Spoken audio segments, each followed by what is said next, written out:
আসসালামু আলাইকুম বন্ধুরা, কেমন আছেন সবাই? আশা করি সবাই ভালো আছেন। আমার নতুন ইউটিউব চ্যানেলে সবাইকে ওয়েলকাম। আমি আজ রুই মাছের তেল ঝাল রান্না করে দেখাবো। সেই জন্য আমি এখানে 6 পিস রুই মাছ নিয়েছি। সেটাকে ভালোভাবে ধুয়ে নিয়ে একটা পাত্রের মধ্যে তাতে হলুদ গুঁড়ো, লবণ গুঁড়ো আর একটুকু লঙ্কা গুঁড়ো দিয়ে ভালোভাবে মাখিয়ে নিচ্ছি। এটাকে ভালোভাবে মাখিয়ে নিতে হবে যাতে মাছের মধ্যে লবণটা ঠিকমতো ভালোভাবে পৌঁছে যায়। আমার ভালোভাবে মাখানো হয়ে গেছে। এবার একটা পাত্রে সামান্য পরিমাণে সরষের তেল দেবো, তাতে মাছগুলো দিয়ে ভালোভাবে লাল করে এপিট ওপিট করে ভালোভাবে ভেজে নিচ্ছি।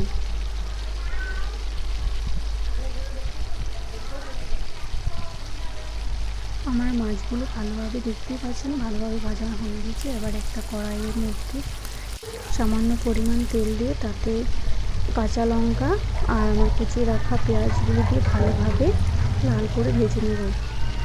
আমার পেঁয়াজটা ভালোভাবে লাল করে ভাজা হয়ে গেছে এবং তাতে সামান্য পরিমাণ আদা রসুন বাটা এবং হলুদ গুঁড়ো, লঙ্কা গুঁড়ো, জিরা গুঁড়ো এবং লবণ দিয়ে ভালোভাবে মশলাটাকে কষে নেব এবং তাতে সামান্য পরিমাণ জল দিয়ে মশলাটা ফুটিয়ে নেব এবং উপর থেকে মিট মশলা ছড়িয়ে দেবো।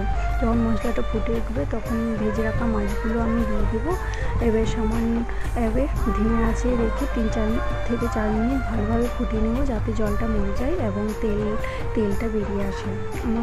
আমার দেখতেই পাচ্ছেন মাছটার মধ্যে থেকে লাল তেলটা বেরিয়ে এসছে। এবার আমি একটা পাত্রের মধ্যে মাছটাকে ঢেলে নেব।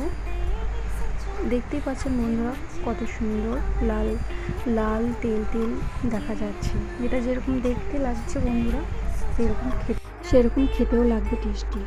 প্লিজ বন্ধুরা আমার চ্যানেলটাকে সাবস্ক্রাইব করে দিও যাতে আমি নতুন ভিডিও আরও দিতে পারি। বাই বাই বন্ধুরা।